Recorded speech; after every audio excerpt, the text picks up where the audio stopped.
Okay, good morning.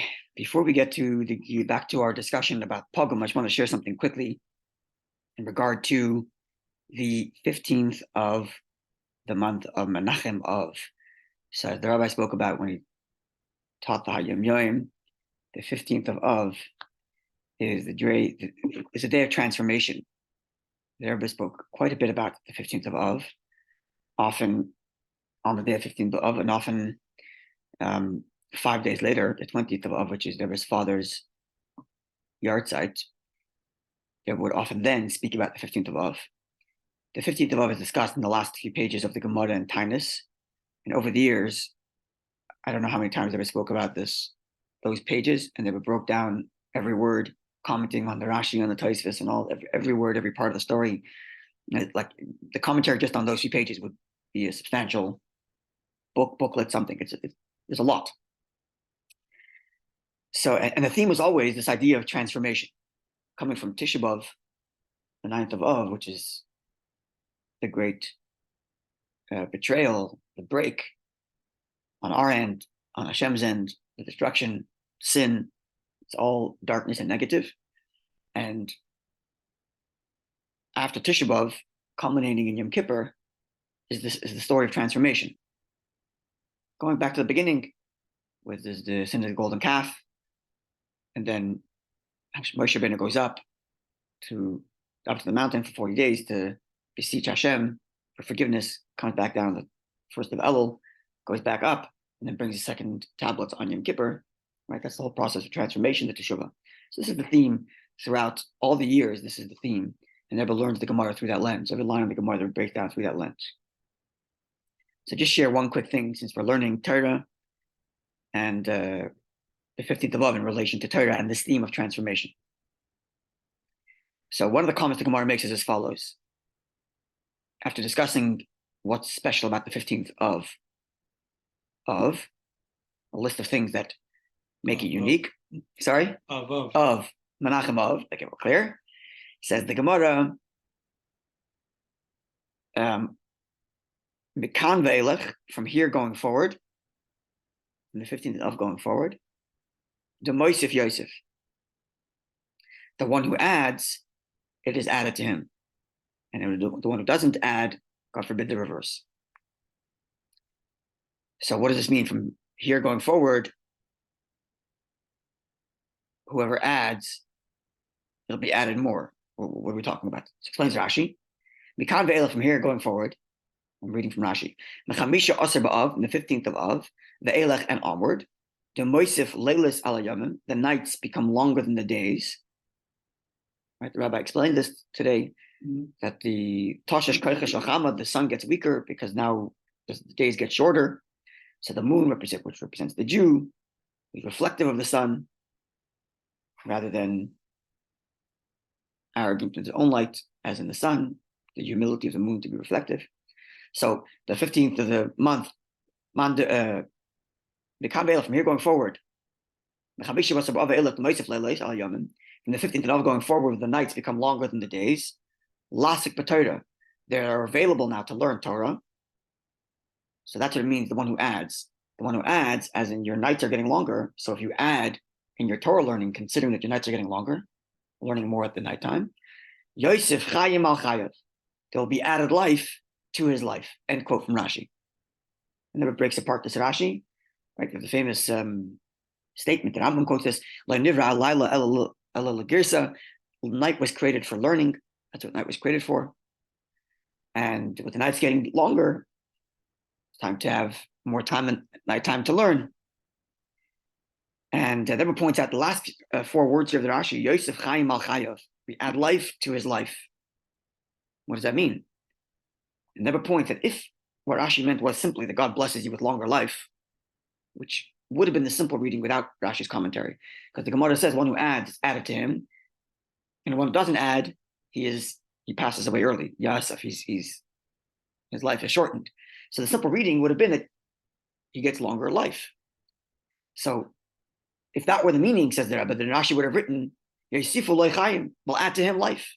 Why Yosef Chaim al Chaim? Will add life to his life. What do I mean, add life to his life? Just, we'll give him more life. That's it. Why life to his life? So explains the Rebbe what this means here is the person already has life. He's already connected to Hashem. But it's lacking vigor, it's lacking excitement. And the 15th of Av, which is the day of transformation, as the Rabbi spoke about today, the transformation gives it that extra added life, not just doing what I have to, but doing with this extra enthusiasm. They add life to his life. The life that he already has is now reinvigorated with a new excitement, a new confidence for life. Meaning the life that he has, the relationship he has with Hashem, is now reinvigorated. And that comes specifically when the night, darkness, negativity is used for Torah learning. When there's transformation, that's when the life you already have is reinvigorated. The tzaddik who's perfect, he's doing everything right. So he has a nice life. He's got a Torah life. He's connected to Hashem. It's beautiful, but doesn't have that enthusiasm. 15th of Av, which comes after the downfall of the 9th of Av, and that transformation, that excited passion that says, I'm back to connect with you. It's not just this adding life, but the life he has is now reinvigorated with a whole new life. That's what Rebbe learns these few words in Rashi here. It's a very beautiful message. And essentially, the Rabbi spoke about, it's the beginning process of Tishrei. Tishrei begins today, really.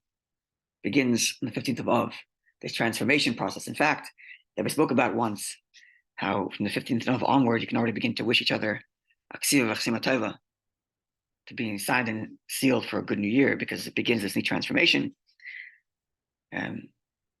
Set an example for us and start the kol again. Here we are learning, right? No, it's at night. At night, yeah. Maybe. Okay. So that's a little bit about today, and definitely we should all use it out to indeed transform the nights of our life into something positive. The darkness of our life, whatever that is, transform that. Okay, so let's get to our outstanding question from yesterday. So we were discussing yesterday like this. We're discussing the laws of pogrom. Pogrom, the translators here by this English online version of the Shulchan Aruch is impaired. That's what they translated it. We kind of understood it to mean that your cup isn't a fresh, full cup for your Kiddush. You're honoring your bracha, your Kiddush, your Abdullah, you're benching, whatever it is, with a cup of wine. It should be a full, big, untouched cup. Once someone drinks from it, you've ruined its special nature. And you resolve that by adding a little extra wine, because now you're poured it again, especially for your cup, for your Kiddush, by adding wine. The other way in which it can be... Yeah.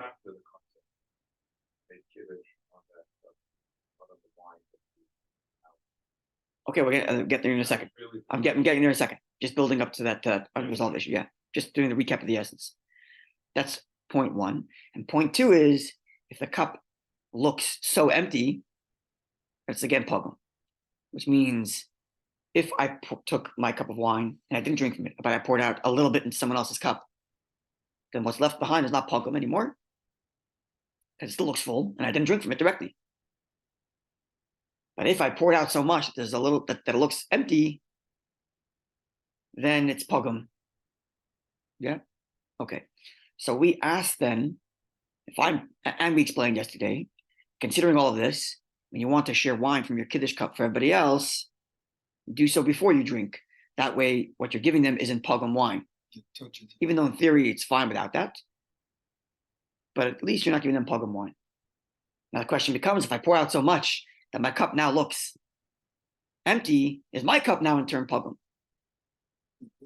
I didn't touch it, but that's already so empty. It doesn't look full anymore. Right? That was the other issue of pogrom. I poured out so much that it looks empty. So if I did that, does it now become pogrom? And can I add wine? And if I add wine, is that wine considered wine of Kiddush or not? So I don't necessarily know that I have the whole entire answer. And that chapter we keep on talking about, chapter 271 of the Shulchan Aruch, which discusses the laws of Kiddush, which we're going to get to after the Gemara concludes all the laws of Kiddush. It's in there.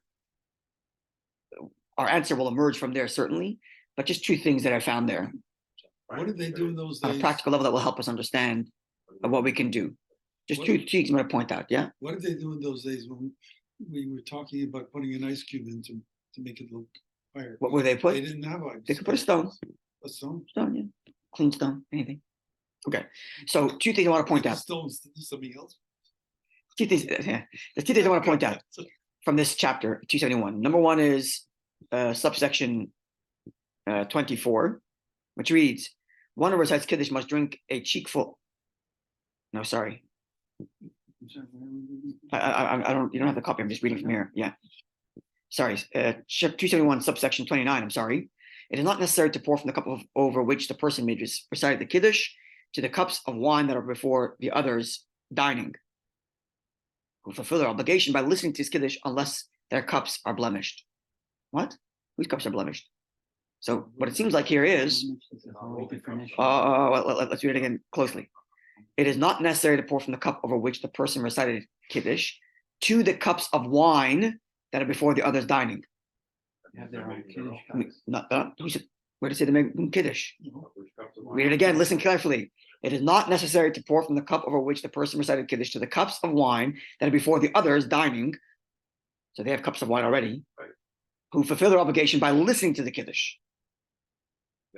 And they can drink their own cup, unless their cups are blemished. And now he's adding wine to their cups to make it no longer blemished. Which means in theory, they could be adding wine from the bottle to make it no longer blemished, right? It still doesn't matter. That's the point. You don't have to give them any wine. No. That's the point here. So you can add, in theory, you can add, in theory, a cup to their cup from the bottle. It'll also make it not blemished anymore, right? Okay. But now, if, however, I do have to pour to others to make their cups no longer blemished, right? In such a situation, he must pour into the cup of each one before he drinks, so that they will all drink from cups that are not blemished, right? So they have blemished cups. He wants to make their cups no longer blemished. So he's pouring a little bit into everybody else's cup. So his cup is not blemished. No one drank from it. Their cups aren't blemished because he added wine to their cups, and everybody's happy, right? Added from the bottle? So they, presuming the situation here is where he's pouring from his cup, which seems like everybody sits down to the table with a cup of wine, but there's no bottle on the table. That's what it looks like.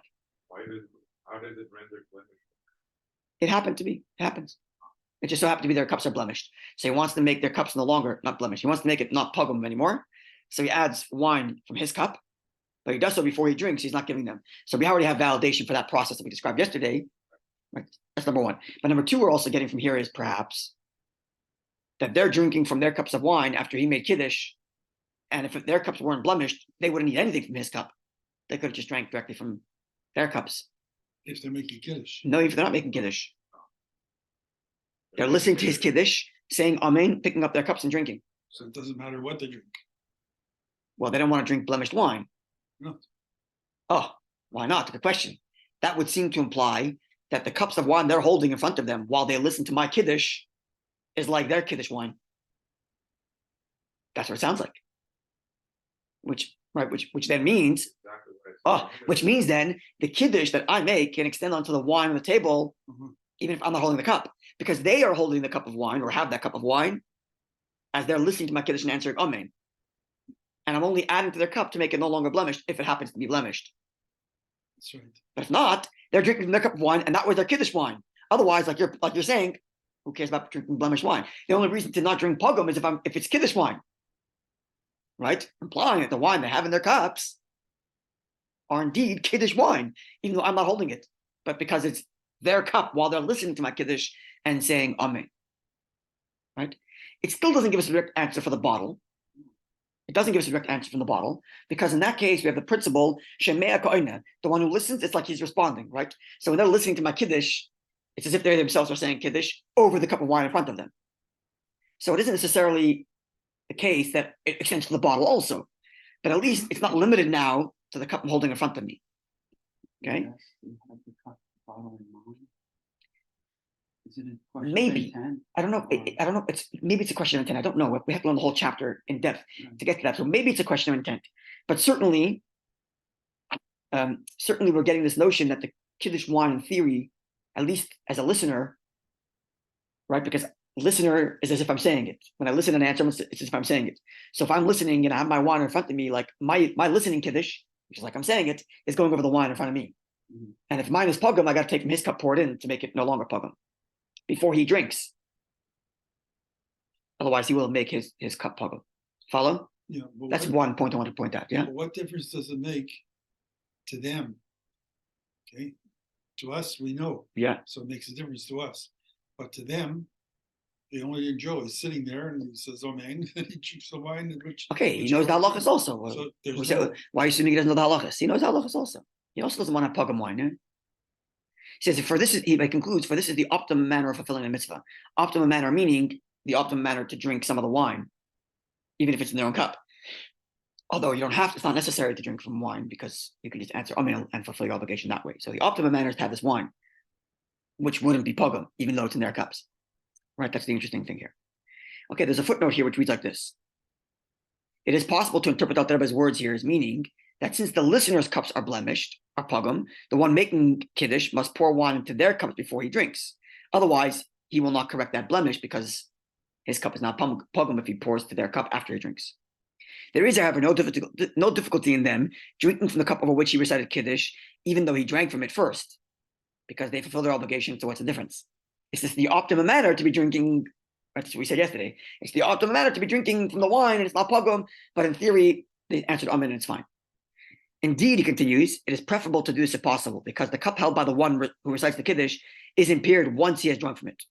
Although the impairment could be rectified by adding some wine so that each of those could drink, it is preferable for them to drink from the wine of blessing, implying that actually it's better that they did have from his cup.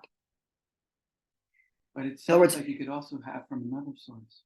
Right. So I'm not so sure about this whole paragraph. Because why doesn't Dr. just say, if their cups are blemished, pour from the bottle? Because they do want to have directly from the cup of Kiddush, not from the bottle. But they want to have That's the most ideal. so which means it seems to suggest that the bottle wine is not the Kiddush wine, which is why they want to make their wine non-blemished from his cup rather than from the cup of the. There's a duality here. On the one hand, if their cups aren't blemished, they're drinking from their cups and they have Kiddush wine. On the other hand, if their cups are blemished, they don't want to resort to the bottle making their cups not blemished because that wouldn't be Kiddush wine. They want to resort to his cup making their cups not blemished because that would have Kiddush wine. And if he does so by giving them wine before he drinks, right? Which means that the Kiddush wine extends to their cups because they're listening with that cup, but not to the bottle on the table. Follow? That's what it seems to imply here. But what do you do when you have a a lot of guests? 1 second, sorry. What do you do when you have a lot of guests? And you want to pour everybody. And you're one cup, even Okay, if you have a massive excellent. cup, I want to get to that. I'll get to that in a second.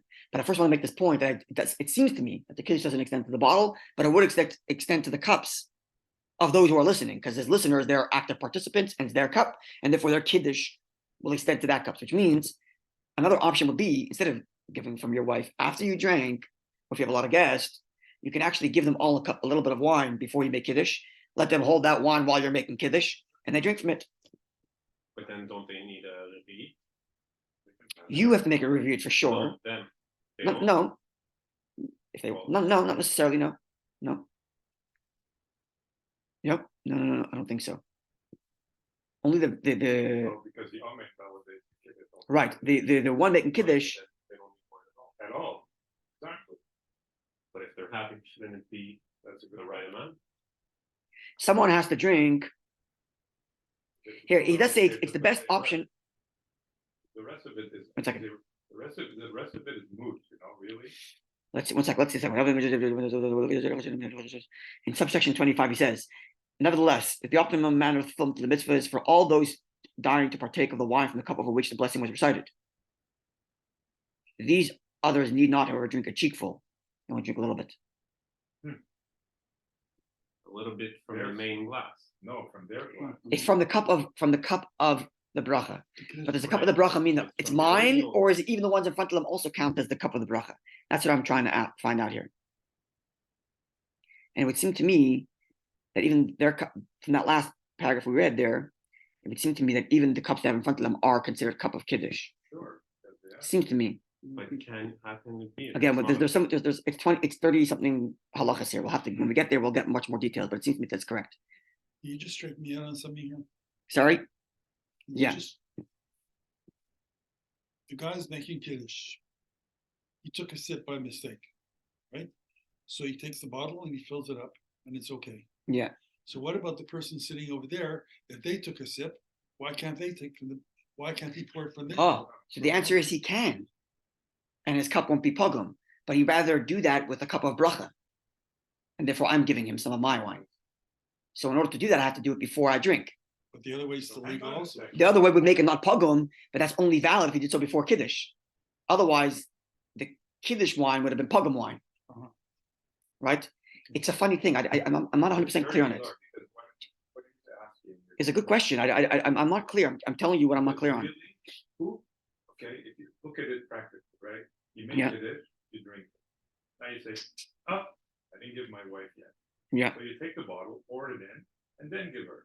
You validate it. Right, but now, but unplugged the whole thing. right, but altogether. one second. So why If be so careful about giving it to her? If one second, but again, if I make Kiddush, I drink from it, I add wine from the bottle, and then I give to my wife. Did I give her Kiddush wine? Again, that's the same. Did I give her Kiddush wine? No. The answer seems to be no, No. because it doesn't seem like your Kiddush extends to the bottle of wine. Although it does extend, it seems, to those who are holding cups of wine present in front of them before you make Kiddush, That's right. or while you make Kiddush. Why is that? Oh, it extends to those. It seems like because they're listeners, but and not the this case. again is my understanding of this. I could be completely wrong, and I'm sure there's people who would disagree and know better than me. But this is what it seems to me. What's the difference between your wife sitting and having the wine versus the other people? Sorry, How does the status of the wine change? which wine? All the guests, let's say, It's this. It is the same. So I'm saying option B is instead of giving to people after you make Kiddush before you drink, which was option A we just described yesterday. Option B would be before you make Kiddush, let everybody have a little wine in their cup, and then your Kiddush extends to all of that because they're listening to your Kiddush over that wine. Although they might want the more optimal thing, which is to literally drink from the wine upon which the bracha was made, which is also a valid point. If they already said amen to a little bit of wine. Yeah, then they're good to go. They can drink that wine. That's it. Good. Done. But they still want to have something of my cup because I was holding it during making the bracha. Although, After Sure. people but the already- bottle of wine is definitely not kosher bracha not kosher brother because Right. it wasn't. because it's not in a cup that someone's making Kiddush over. But if it's in front of you while I'm making Kiddush, and that wine, Kiddush was recited over it, or at least Kiddush was listened to over it. And listening is a form of recitation. And is following? What turns something into let's make this clear. What turns a cup of wine into a wine of a bracha? Kiddush. By whom and how? Person reciting Because I held the cup during Kiddush. Correct. Okay. Now when I listen to Kiddush, I'm an active participant. It's a form of recitation. Right. So as a listener, Right. my cup of wine that I'm holding while I'm listening, is that wine of a Kiddush or not? By extension, Yes. Yeah. But that does not apply to a bottle. the bottle that's sitting there. That's correct. No one is reciting Kiddush over that bottle. Are you asking how come? You're following? before he I'm puts the reciting bottle in Kiddush. his glass, it becomes like clean? It's I think it's because he already has a no certain correct. amount. No. If I put wine from the bottle into that cup, it would make it no longer pogrom. But that That's it. wine that I added is not Kiddush wine. But it's It's not Kiddush wine. So if you have a cup of wine that's pogrom, that's what Dr. was saying here. If you, the listener, have a cup of wine that's pogrom, and you want to make it non-pogrom before you drink, but you also want to partake of bracha over which Kiddush was made, then not from the bottle, I take from my cup before I drink and pour it into his cup. That's clearer now. Right, Much but clearer now. that's right. What is So which the means, story? therefore, but there's two things happening here simultaneously. It means number one is teaching me that the cup you have in front of you while I make Kiddush is Kiddush wine. Mhm. But B, it tells me, but not the bottle. There's the point. That's my question. That's what it seems like to me. You're You can referring drink it after if you want. Yeah. Right, but you're referring to the wine that guests have. You put your 20 guests, you put everybody a little bit for Right. Kiddush. You're referring to this the Kiddush wine, and the person who listens is like the person who recites. let's Correct. say. Then why don't I need an actual Kiddush cup that's full? This is Hypothetically, it might be better. It's just a little- Why? It's not pogrom if it's a little bit. Which wine It's not a full cup. It's not. Because If they you didn't would do finish. your Kiddush on Right, not a well, full right, cup, it's- it's pogrom. It's a good point. Yeah, yesterday we were talking. It's a good about point. It filling sounds like Or at pogrom. least that it'd be a small cup. Yeah. Like, Another that's cup. full. You're right. If You're right. it's You're right. and You're if right. somebody else sees you Yeah. with half You're a right. cup or a small That's a cup, So pogrom maybe, holding it and saying amen, That's pogrom one. Maybe- It looks maybe you're like right. maybe you're right. Maybe you're right. If the listener wants to have his wine be non-pogrom wine while listening to Kiddush, it might have to be a full cup. Well, Or at least the all you Revius. have to do is Even if he doesn't, pour- 1 second, even if he doesn't have to drink a full Revius, as we just learned, then maybe he has to have a proper full cup, which would then take us back to option A as a better one, where I give you for my cup. But if your cup is. But I have to do so before I drink. Why is your cup half full already? Good point. Because I'm one of 20 guests. Not everybody has a full glass. Wait a minute. You're sitting as a guest, or you're sitting as a guest? You're sitting holding. Yeah, he's making a good point. He's making a good point. They poured for everybody a little wine to like do the wine raw cup. Yeah. For it to be like And less that's the way weighting. you get it. Yeah, He's making he says like you this. take a little sip, but it's not. You don't have a full cup. It's not a real. He says, like, look at this. He's talking about let's read the halacha. Their wine, the guest wine is spoken. One second. Listen to this. Yeah, not a full So cup. he's talking about a case. Listen to this. He's talking about someone who accidentally makes kiddush on water, thinking it's wine. Right? He has to again, obviously, make kiddush again. So But nonetheless, if at the time when he made kiddush in the water accidentally, there was a cup of revius wine on the table, ready to be drunk, he doesn't have. He has to make kiddush again. Sorry, he doesn't have to make kiddush or break paragofen again. Just as soon as he notices that he made it on water, he picks up that cup of wine and drinks it. Okay, it's as if he made kiddush on that wine, even though the person making kiddush should hold it. But that is only for extra value. It doesn't undermine the kiddush completely. So again, the kiddush, but not to a bottle, to a cup of wine ready to drink. That's something else, which would make your point stronger. That if the people listening to my kiddush want to partake of kiddush by having wine in their cups while I make kiddush, there should be a revius of wine in that cup, or maybe even completely full. You're right. That's a good point. if not, they're doing it on your cup. If not, they're doing it on my cup. In which case, I think I should give from them to their cup before I drink. Right. That's a good point. Very good point. Yes, thank you. That would seem to be correct. Okay, one more thing I want to point out before we go back to the main halacha, which we finished yesterday, which is like this. Now, we're talking about if I pour out of my cup to have all my guests, and now my cup isn't completely full. Presumably, based on everything we just said, I should not refill it with wine from the bottle, because that would make it not kiddush wine anymore. But what happens to the fact that now my cup is not so full? 1 second. So that Still need a review. so here's the thought like this. This is based on our Gemara. We clear on the question so far now? You understand where we are now? I'm not clear on this. Okay, this last thing I just said? Yeah. Okay, so I make kiddush. Before I drink, I pour a little bit to everybody's cup so that they can have cup of bracha, and I don't want it to be pogrom, so I'm giving to them before I drink. Before Yeah. you make kiddush. No, after my kiddush, before I drink, right? And I'm doing that because of his point, which is if I'm giving everybody wine before I make kiddush, it has to be a full revius, presumably. Otherwise, well, it's not a cup of kiddush. If they have a little bit of wine and they say. That's not a cup of kiddush, though, because a cup of kiddush Well, should seemingly it's extend to a revius. Sorry. From the kiddush cup. So then I'm giving to them after I make kiddush. When are you giving them this wine? If you're doing the kiddush. Yes. And I'm sitting here. Yes. And you give me a little bit. When? Before you make the kiddush.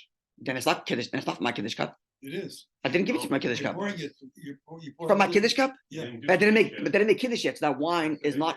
The fact that it happens to be in a silver cup that's designated for kiddush doesn't make it kiddush cup wine. It's only when I make kiddush on it that it becomes a kiddush cup wine, right?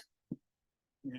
If you want, as a listener, your cup of wine to be a kiddush cup wine, it would seem to me, correct point here, that you would have to have a revius of wine in your cup. Right. But if I want you to have for my kiddush cup by giving you after I make kiddush, then I have to do so before I drink.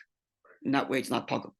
Right? Now, And that's enough to give them just a drop. yeah, a drop. That's correct. Because I have to drink a revius, and then that's it. They just drink a drop So that they can join from the kiddush cup. They don't have to have a revius. Mhm.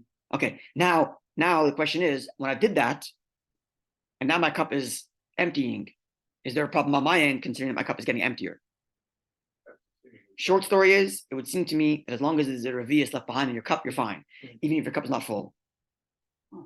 Yeah, because when you made kiddush, it was It full. was full when you made the It was filled mid bracha, and I'm basing this on halacha 20 in this chapter. I really scanned through this. I didn't read every single line in depth, and when we get there, God willing, we will, and we'll know more. But this is again seems to be correct.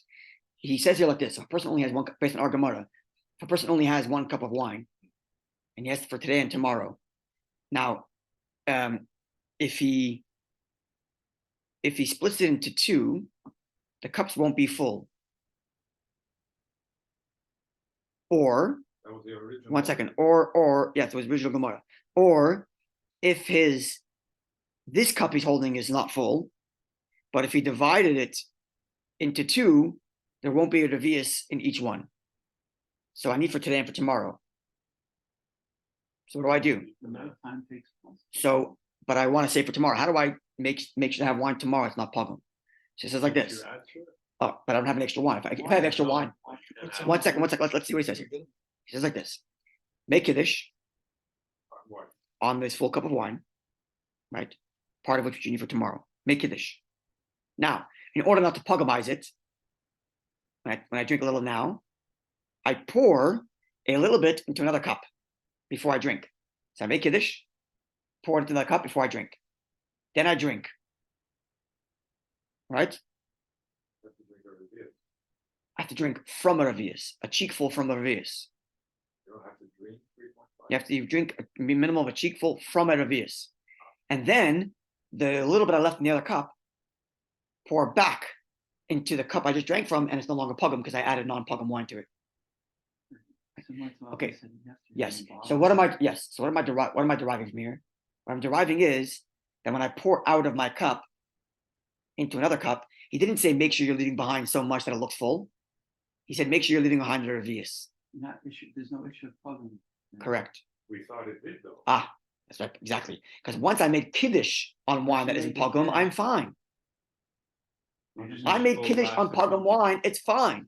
non-pogum. I made kiddush on non-pogum wine. It's fine. When I drink it, obviously it's pogum when I drink it because I drink it, it becomes pogum. I just have to make sure I'm drinking from a minimum of a revius. After Kiddush, pogum is not becomes a non-issue. Obviously, because it's the moment I put my lips to it, it's pogum. So when I make kiddush, it's not pogum because it's a full cup. No one drank from it. Now, after I make kiddush, I pour out some into the other cup, saving it for tomorrow, and I make sure there's still a revius left in the cup I'm holding, drink from it, take from the other non-pogum wine, and just pour it out back into this cup, rendering this no longer pogum, and then I have for tomorrow. That was a solution. But what I'm deriving from here is that when I pour out into other people's cups, all I have to do is make sure there's still a revius wine left in my cup. So I'm drinking from a revius. It doesn't have to be looking full. Because when I make kiddush, it wasn't pogum. There's my answer. There's I think the answer to our conundrum from yesterday. Yeah. When I make kiddush, yes. But once I'm done making kiddush, exactly. Once the second I start drinking my wine, it's pogum. So my third gulp was pogum. It's a problem? Obviously not. I'm drinking from the cup of wine over which I make kiddush. And when I make kiddush, it wasn't pogum. So long as when I'm drinking from a revius of wine. So which means if I have a big cup of wine, to your point, like yesterday with those spouts that pour out to everybody. So if I have a big cup of wine, and I pour out to it before I drink, so that everybody else gets wine that's not pogum, and I make sure there's still a revius left in my cup. And that's it. But for tomorrow, in this scenario, you have an issue. You have to switch to either a smaller cup, or to add ice. No. If you want if the cup is not full looking, add ice and make it full. No, for tomorrow's kiddush. This is one glass that you had for 2 It's days. one glass that I have for 2 days. Right? So he's right. I have The next day you need either a smaller cup, so it looks Or- full, yeah, add ice, that's correct. or- but it's clear that when I'm drinking the wine now, it doesn't have to be from a full looking cup. Can't melt ice on Shabbos. Sorry? Can't melt ice on Shabbos. I'm not melting it, I'm putting it into a cup of water. I'm not put a cup of wine and water and a cup of ice into Put water. ice into wine on Shabbos. I don't see why not. Unless my hot was sorry? You're not allowed to melt ice on Shabbos. You're allowed to take ice out of the freezer on Shabbos? College. You're the rabbi. It's not to the best of my knowledge, I don't. Not allowed to frost something on Shabbos. Defrosting something, You're defrosting water. if I'm putting it onto the stove, maybe. For putting it into a boiling hot cup of You water. can't take something out of the freezer on Shabbos and put it on the counter. No, but you're not eating I it. don't know if that's the case. No, If you you're find the not source, eating let me it. know. You're not eating it. Sorry, the eating is not the issue, but I don't know that leaving it in a room temperature place counts as melting something on Shabbos. At 100%, I know you're not allowed to take something out of the freezer on Shabbos. No ice is on Shabbos. I don't know about that. In fact, I'm pretty sure I read if a person's lacking lechem mishnah, he can take something out of the freezer and use it for lechem mishnah. Anyway, find your source and let me know. If I'm happy to be corrected, find the source, let me know. Yeah, you read this somewhere? I've been told this more than once. You're not allowed to take something out of the freezer on Okay, Shabbos. if ask whoever told you, ask that person for the source, please. I've been told this by a few people already. So whoever it is, ask them for the source and send it to me, please. Thank you. Okay, let's finish. I want to quickly finish. I don't want to spend too much time on this. Let's finish yesterday's halacha number 6. As follows. This is what we started to talk about. Okay, let's conclude the laws of pogum, an alternate way of rectifying pogum. The original way to rectify pogum was either A, add a little bit of wine to your cup. Other way to rectify pogum is take the cup of wine, pour it back into the bottle. We do a combination of both because you want to, there's an idea to pour directly from a bottle for the sake of Kiddush. So you pour a little bit of wine into your cup, stopping it from being pogum, take that wine, pour it back into the bottle, and then when you pour from the bottle back into your cup, you're now pouring a fresh cup of wine that's no longer pogum for your Kiddush. That's what you learned yesterday. Now he adds alternate ways to make something not pogum. Even by adding a little bit of water to your wine, mitaken, you've rectified the issue of pogum. Adding a little bit of water. Bein yayin, bein shar mashkin. Shem chamar medina, whether you're pouring it into wine and you're rectifying it that way, or whether you're rectifying using another kind of beverage for your Kiddush or Havdalah, say beer, in the circumstances when you're allowed to use that. Because a person doesn't have wine, he's allowed to make Kiddush on beer, so he's doing that. So again, you can add a little bit of water and make it no longer pogum. Obviously, this is only if one doesn't have the type of drink he's drinking in front of him available. Meaning, if I have wine or water in front of me, it's not an option. Best case scenario, I use wine to make it no longer pogum. If I don't have wine available, use water to make it no longer pogum. And this is only doable if the drink doesn't get ruined by the water I add. To the point that it's no longer drinkable because I've ruined its flavor. So a little touch of water doesn't ruin your wine. The kois yayin, a cup of wine. Even if he has more wine, yachol letakna de mayim, you can correct it by adding water. So long as you aren't ruining the wine. So here he's saying it is optional, water or wine. But why? Because it's common practice to blend water with wine. That's only, I think, let's see, footnote 24. In the present era, when some commercially produced wines are already diluted, one should be careful with regard to adding water to wine. Nevertheless, by and large, adding a small amount of water will not detract from the wine's halachic status. So the point here is that, I think back to the main point, which is, that if you have wine or water in front of you as options to make your cup not pogum, use the wine better. In the old day, when you were anyways diluting it with water before you drank, because you drank it, took from the rat directly, then it's optional. Use water or wine, makes a difference. But today, better use wine. If you don't have wine, use water as long as your water isn't ruining the flavor of wine. You say shackle? You say No, you make a guffin, certainly. If you pour a tiny drop, you're making shackle. no, but in those days when the wine was very strong, Yeah, they had to add a lot of water. yeah, they still make a guffin. So make a, Yeah, the Gemara discusses the ratios of that, exactly. Yeah. May one add ice cube to hot soup to cool it down for a child? Hot soup is not the same thing as regular thing, but yeah, continue. That's the question. Give you the answer. Yeah. A. In the previous halakha, it was noted that one may add cold water to hot boiled soup. However, regarding an ice cube, there is an additional issue. By placing the ice cube into the hot soup, one is melting the ice and changing it into water. Hold on a second. It's I want to not stop. permitted to do this on Shabbos. Yeah. Shulchan Aruch writes that one may not crush ice on Shabbos to create water. Certainly. However, one may add ice to a cup of wine Certainly. or water and Yeah. let it melt on its own. Yeah. Similarly, adding ice to a hot Yeah. beverage is not considered to be actively melting the ice. Furthermore, since the melting ice is not visible, it mixes with the soup. It is not viewed as though a new entity was created. The Mishnah Brura writes that there is even a basis to allow crushing or stirring the ice inside the soup to make it melt fast. Yeah. However, elsewhere in the Mishnah Brura cautions against doing this. One may add ice to soup, but it would be best not to stir it around so as not to make it melt. Yeah. End of story. Okay, with the hot putting it into hot is a different story.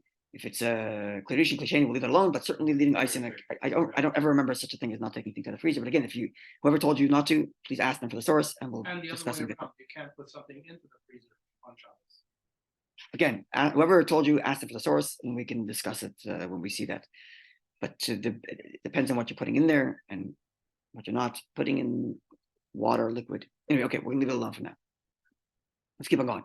So I want to conclude this. Now, if the water is pogum, someone drank from the water. It's no longer valid to add to your wine, even if you're not doing it to wine that's pogum, certainly not. But even if you're taking non-diluted wine, the wine directly from the vat, and you want to use water to dilute it, do not use water that is itself pogum, someone drank from it. Because water does not get nullified in the majority. We said yesterday that if you want to make some wine not pogum, you pour it back into the bottle, so long as there's more wine in the bottle than there was in your cup. You can't do that. Because the majority is the non-pogum wine. You can't do that with water. Why? Because the flavor of the water is felt in the wine. Because the wine that is not diluted, it doesn't taste the same thing as the wine that is diluted, which is why you're diluting it, right? So therefore, even though there might be more wine here, because the water adds flavor to it, it retains its value as pogum water that's making your wine pogum. And therefore, don't use pogum water to try to unpogumify your wine. And even if your wine isn't pogum, you're trying to dilute it to make it more drinkable because it's so strong. Don't use pogum water. Drop wine to the pogum water to make it fine and then add that back to the. Presumably doesn't say so. Okay. In an extraneous situation, he doesn't have any water or wine. He's got to make Kiddush. All he has in front of him is pogum wine. Obviously, better make Kiddush with a cup of wine that's pogum rather than not making a Kiddush on wine at all. Meaning, in theory, you can make Kiddush, the bracha over Shabbos without holding a cup of wine at all. Don't do that. Better do it with a cup of wine, even if it's pogum. In a situation where he has no other Kiddishable wine or Kiddishable beverage. So here's the good question. I have pogum wine or a fresh glass of beer. Which one should I make Kiddush over? Great question. So he says here, let's read it carefully. Or when one lacks those beverages or when one lacks those beverages, in a pressing situation where one has neither wine nor water, that is unimpaired, in regions where there are no beverages that are the wine of the region, or when one lacks those beverages, it is preferable for a person to recite a grace over an impaired cup of wine rather than recite grace without a cup of wine at all. Because it's better on beer. If the only other option is pogum wine. Or challah. Here he happens to be talking about, you're right, you would use challah on Shabbos. Here, remember this set of halachas came in benching. Because benching was the first time we learned about koshel bracha. Right? But when it comes to Kiddush, he says, your Kiddush wine has to be not pogum. Go see the laws of benching to learn the laws of pogum. That's what he does in the laws of Kiddush. Yeah. Okay. So we got a little clarity, hopefully. A deeper understanding of all these halachas. And hopefully when we're making Kiddush, we're going to be much more conscious of our Kiddush, even if these issues don't come up. But when you learn them, you become much more aware of what you're doing and the value and all of that. So I'm hoping when you learn about it, you appreciate more what you're doing. And the built-in process that we have, we start to appreciate how it's already built on all these deep halachas and deep ideas that we have to deal with and cover. Okay. Just a question also. Yeah. This comes up all the time. You're making Kiddush, the person doesn't have to drink the wine. The leader who makes Kiddush, making it for everyone. Yeah. Forget about drinking the wine, forget everything discussion. He says, Amen, you can have whatever you want. Yeah. He's covered. He doesn't have to make it. Yeah. However, what I learned, but I just want to clarify, Hamoitz is not the same. My understanding is that every person at the table has to watch, make their own Hamoitzi on the bread. That's correct. The logic is very simple. What's the logic? Logic is very simple. Kiddush, that's the logic very simple. There's a big difference between Kiddush and challah. Right. To explain. The mitzvah of Kiddush is to sanctify the day with a blessing. The wine augments that and makes it more special because you're doing that blessing over wine. Okay, but the primary here is blessing the day and sanctifying it. I say, Amen, I've done so. I've sanctified the day. And it was done over wine, even if I didn't drink from wine. The mitzvah of challah, the mitzvah is not to sanctify the day. The mitzvah is to honor the day by eating. So the primary here is eating. Now you also have an obligation of lechem mishnah. Lechem mishnah, which is to have 2 whole loaves when you make the bracha. Now that I can fulfill my obligation by answering amen to someone else's bracha. But it doesn't exempt me from eating challah. But as a guest, you have to do a motzi also on a small piece. So this is the right way to do this. There are different views. There are different views. You have to make motzi. There are different A lot of views. people say, well, it's There are- covered because There, same thing with Kiddush, it's there are covered. different views. Yes, There are different views, and there are many who do not make hamotzi. Right. They eat challah by answering amen, and they are correct because you can in theory do that. However, they're writing a letter because there's such a long gap between the person who made the bracha and between the person who made the bracha until you finally get your slice of bread. It could be some time, and therefore what you should do is you answer amen to the person making the bracha, and in so doing you fulfilled your obligation of having a lechem mishnah, and then when you get your slice, make a bracha motzi. And that you're doing because you're eating bread, you make a bracha motzi. Although again, there's different opinions. Other opinions say you answer amen, that's it, just eat your bread. But this Rebbe writes in the letter to do it this way. This is what Rebbe writes in the letter say amen, and that way fulfill your obligation of lechem mishnah, and then make a motzi on your own slice of bread you get. You make your own letter, but if you're doing it, you're saying Yeah. Kiddush, you make your own Kiddush, or you have your own letter. That's right. But Yeah. isn't it making the bracha over the bread? Yeah. Giving you permission that you can eat the rest of the stuff, like the rest of the food. That's correct. We're talking. Yeah, that's correct for sure. That's So- decisive. Does it, if I just say amen? The same does that rule give you the applies. same thing? Same rule applies. Yes, but again, you should, as per the Rebbe's letter, you should make hamotzi when you get the slice of bread. What do you want to say? I just wanted to say first, you did Kiddush, I don't know, there's 10 people there, everybody's sitting. I said amen, I'm out of my thing for Kiddush, right? Even if I didn't taste. Yeah. 10, 15 minutes later, 5 minutes later, 2 minutes later, I pour myself some wine from the bottle. Make a guffin. I make a guffin? Yeah. Okay. Because So this- your guffin didn't take me out because I didn't If taste. you drank right away, it would have taken you out of the But it bracha. didn't, It because didn't I because you didn't drink right away. That's correct. And if I had the intention to drink after, it doesn't matter. Too long of a gap, I'd imagine, to make another guffin. Well, thank you. Okay, wonderful day, Eden. Even if you make Kiddush and you don't have the intention of drinking wine, you have to make a bracha. Correct. You know what I think?